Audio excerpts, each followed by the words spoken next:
Welcome to মৌলিক study. মৌলিক স্টাডিতে তোমাদের সবাইকে স্বাগত। আজকে থার্ড জানুয়ারি 2023-এর কারেন্ট অ্যাফেয়ার্সের ইম্পর্ট্যান্ট প্রশ্ন নিয়ে চলে এলাম। চলো শুরু করা যাক। 1 নম্বর প্রশ্ন, বিশ্ব অন্তর্মুখী দিবস বা ওয়ার্ল্ড ইন্ট্রোভার্ট ডে 2024 কবে পালিত হলো? এটা 2রা জানুয়ারি পালিত হলো। 2রা জানুয়ারি সারা বিশ্বে অসংখ্য অন্তর্মুখী ব্যক্তিদের আরও ভালোভাবে বোঝার জন্য বিশ্ব অন্তর্মুখী দিবস পালন করা হয়। অন্তর্মুখীদের তাদের প্রয়োজনীয় সময় এবং স্থান দিয়ে তাদের সম্মান জানানো হয়। এবছরের থিম কি? এবছরের থিম হচ্ছে the highest form of love is to be the protector of another person saluted. পরের প্রশ্ন 2 নম্বর, সম্প্রতি কবে ডিআরডিও তার 66তম প্রতিষ্ঠা দিবস উদযাপন করেছে? এটা হচ্ছে 1 জানুয়ারি। ডিআরডিও হচ্ছে defence research and development organisation, অর্থাৎ ভারতের প্রতিরক্ষা গবেষণা ও উন্নয়ন সংস্থা 2024-এ তার 66তম প্রতিষ্ঠা দিবস পালন করেছে। এটি হচ্ছে দেশের প্রতিরক্ষা খাতে উদ্ভাবন এবং স্বনির্ভরতার একটি উল্লেখযোগ্য যাত্রা। ভারতের প্রতিরক্ষা সক্ষমতা বাড়ানোর জন্য নতুন প্রতিশ্রুতির সাথে এই দিবসটা পালন করেছে। Defence research and development organisation DRDO, এটা হচ্ছে প্রতিরক্ষা মন্ত্রকের রিসার্চ অ্যান্ড ডেভেলপমেন্ট বিভাগের অধীনে একটি সংস্থা। সদর দপ্তর হচ্ছে নয়াদিল্লি এবং প্রতিষ্ঠা হয়েছিল 1958 সাল। পরের প্রশ্ন 3 নম্বর, সম্প্রতি ব্রিক্স গ্রুপে কোন দেশগুলি র্যাঙ্কে যোগ দেওয়ার পর তার সদস্য দ্বিগুণ হবে?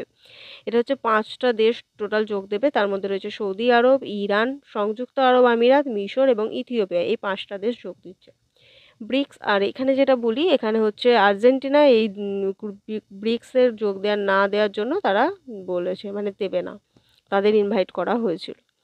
ব্রিক্স হচ্ছে ব্রাজিল, রাশিয়া, ইন্ডিয়া, চায়না এবং দক্ষিণ আফ্রিকা, সাউথ আফ্রিকা, যেটা তাদের ফুল প্রথমের অক্ষরগুলো নিয়ে এটা তৈরি হয়েছে। এটা একটা গ্রুপ জানুয়ারিতে একটু উল্লেখযোগ্য সম্প্রসারণ করতে চলেছে। তার ফলে কি হয়েছে, এই 5টা দেশ তাদের আমন্ত্রণ করেছিল, সেই 5টা দেশ টোটাল গ্রহণ করেছে এবং একটা দেশ ডিনাই করেছে। সেই যারা করেছে তার নাম হচ্ছে আর্জেন্টিনা।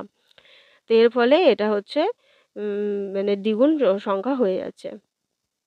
ব্রিক্স হচ্ছে, তো বললাম, প্রথম যে 5টা দেশ নিয়ে গঠিত হয়েছে।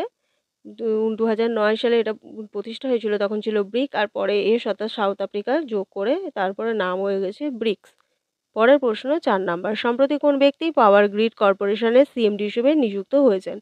এটা হচ্ছে রবীন্দ্র কুমার ত্যাগী। পাওয়ার গ্রিড কর্পোরেশন একটি নেতৃস্থানীয় রাষ্ট্রীয় মালিকানাধীন এন্টারপ্রাইজ। 1 জানুয়ারিতে তার নেতৃত্বে একটি উল্লেখযোগ্য পরিবর্তন ঘোষণা করেছে। রবীন্দ্র কুমার ত্যাগীকে একটি নতুন চেয়ারম্যান হিসেবে নিযুক্ত করা হয়েছে। নতুন চেয়ারম্যান এবং ব্যবস্থাপক পরিচালক অর্থাৎ সিএমডি হিসেবে নিযুক্ত করা হয়েছে এবং তিনি আসছেন শ্রীকান্ত কান্তিপুক্কা তার অবসরে, মানে তার জায়গায়। রবীন্দ্র কুমার ত্যাগী একজন হচ্ছেন পাঞ্জাব ইঞ্জিনিয়ারিং কলেজের চণ্ডীগড়, যেটা সেখানকার প্রাক্তন ছাত্র এবং ইলেকট্রিক্যাল ইঞ্জিনিয়ারিংয়ের ডিগ্রিধারী। তার হচ্ছে মর্যাদাপূর্ণ আইআইটি দিল্লি থেকে এনার্জি স্টাডিজে এমটেক করেছিলেন। পাওয়ার গ্রিড কর্পোরেশন, এটা সম্বন্ধে একটু বলি। এটা ভারতের কেন্দ্রীয় পাবলিক সেক্টরের উদ্যোগে অবস্থিত। ভারত সরকারের বিদ্যুৎ মন্ত্রকের মালিকানাধীন। সদর দপ্তর গুরুগ্রামে অবস্থিত। প্রতিষ্ঠা হয়েছিল 1979 সাল। পরের প্রশ্ন 5 নাম্বার, সম্প্রতি কে ফায়ার সার্ভিস, সিভিল ডিফেন্স এবং হোমগার্ডের ডিজি হিসেবে নিযুক্ত হয়েছেন? এটা হচ্ছে বিবেক শ্রীবাস্তব। ক্যাবিনেট নিয়োগ কমিটি অর্থাৎ এসিসি সম্প্রতি স্বরাষ্ট্র মন্ত্রকের অধীনে ফায়ার সার্ভিস, সিভিল ডিফেন্স এবং হোমগার্ডের মহাপরিচালক হিসেবে গুজরাট ক্যাডারের 1989 ব্যাচের আইপিএস অফিসার বিবেক শ্রীবাস্তবকে নিয়োগের কথা বলেছে। 28শে December department of personnel and training দ্বারা জারি করা এই আদেশের মাধ্যমে এই সিদ্ধান্তটি নেওয়া হয়েছে।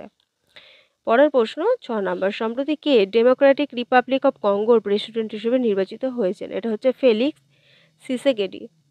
ডেমোক্রেটিক রিপাবলিক অফ কঙ্গো রাষ্ট্রপতি ফেলিক্স সিসেকেডি ডিসেম্বর নির্বাচনে জয়লাভ করেছেন এবং তিনি আগের রাষ্ট্রপতি ছিলেন ডেনিস সাসু এনগুয়েসো, তার জায়গায় আসছেন এবং এখানে যে জিতেছেন তিনি, সেটা বিভিন্ন বিরোধী দল বলছে প্রতারণা। আর সিসেকেন্ডি তিনি 73% ভোটে জিতেছেন এবং তার নিকটতম প্রতিদ্বন্দ্বী 18% ভোট পেয়ে হেরেছে। কঙ্গো সম্বন্ধে একটু বলি। রিপাবলিক অফ কঙ্গো বা কঙ্গো প্রজাতন্ত্র, এটা হচ্ছে আফ্রিকা মহাদেশে অবস্থিত। রাজধানী হচ্ছে ব্রাজাভিল। প্রধানমন্ত্রী হচ্ছে আনাতোলে কালিনেট মাসাকো। অফিসিয়ালি ভাষা হচ্ছে ফরাসি। পরের প্রশ্ন 7 নাম্বার, সম্প্রতি কোন কোম্পানি তামাক চাষিদের জলবায়ু চ্যালেঞ্জ থেকে রক্ষা করতে মাইক্রোসফট এবং স্কাইমেটের সাথে সহযোগিতা করছে? এটা হচ্ছে আইটিসি।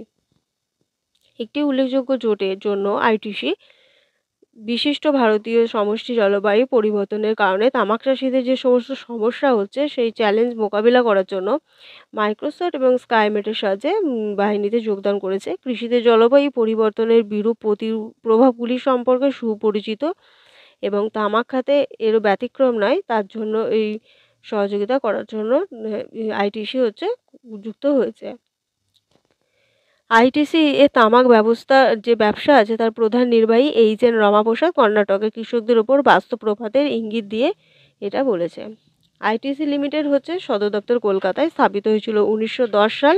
আর প্রধান হচ্ছেন সিএমডি এবং চেয়ারম্যান হচ্ছেন সঞ্জীব পুরী। পরের প্রশ্ন 8 নাম্বার, ডিসেম্বর 2023-এ জিএসটি সংগ্রহ কত টাকা হয়েছে? এটা হচ্ছে 1.65 লক্ষ কোটি টাকা। 2023 সালের ডিসেম্বরে পণ্য পরিষেবা কর অর্থাৎ জিএসটি সংগ্রহ 1,64,882 কোটি টাকাতে পৌঁছেছে, যা আগের বছরে একই মাসে সংগৃহীত হয়েছিল 1,49,507, অর্থাৎ উল্লেখযোগ্যভাবে 10% মতো বেড়েছে। এটা হচ্ছে টানা সপ্তম মাসের আন্ডারস্কোর নিয়ে গঠিত। পরের প্রশ্ন 9 নাম্বার, সম্প্রতি প্রতিরক্ষা মন্ত্রী রাজনাথ সিং কোন রাজ্যে প্রথম সর্ববালিকা সৈনিক স্কুলের উদ্বোধন করেছেন? এটা হচ্ছে উত্তরপ্রদেশে তিনি করেছেন। প্রতিরক্ষা মন্ত্রী রাজনাথ সিং উত্তরপ্রদেশের মথুরা জেলায় বৃন্দাবনের সর্বপ্রথম সর্ববালিকা সৈনিক স্কুলের উদ্বোধন করেছেন এবং এই যুগান্তকারী ঘটনাটি ভারতের নারীর ক্ষমতায়ন এবং শিক্ষা সংস্কারের একটি উল্লেখযোগ্য অগ্রগতি হিসেবে চিহ্নিত করছে। নারী ক্ষমতায়নের ইতিহাসে একটা সোনালী মুহূর্ত হিসেবে এই সময়টাকে স্বাগত জানিয়েছে সবাই।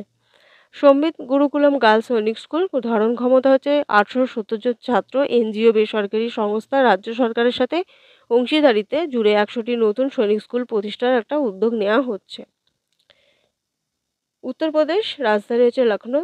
মুখ্যমন্ত্রী যোগী আদিত্যনাথ, রাজ্যপাল আনন্দীবেন প্যাটেল। ন্যাশনাল পার্ক হচ্ছে দুধওয়া ন্যাশনাল পার্ক। পরের প্রশ্ন এবং লাস্ট প্রশ্ন 10 নাম্বার, সম্প্রতি কোন দুটি দেশে যৌথ মহড়া ডিজার্ট সাইক্লোন 2024 এটা রাজস্থানে শুরু হয়েছে? এটা হচ্ছে ভারত এবং ইউএইর মধ্যে হচ্ছে।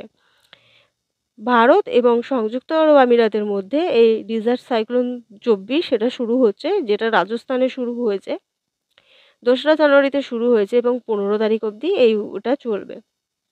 এই যৌথ কৌশলটির লক্ষ্য জ্ঞান বিনিময়, সর্বোত্তম অনুশীলনের মাধ্যমে আন্তঃকার্যক্ষমতা বাড়ানো, বিশেষত শহুরে অপসারণগুলিতে।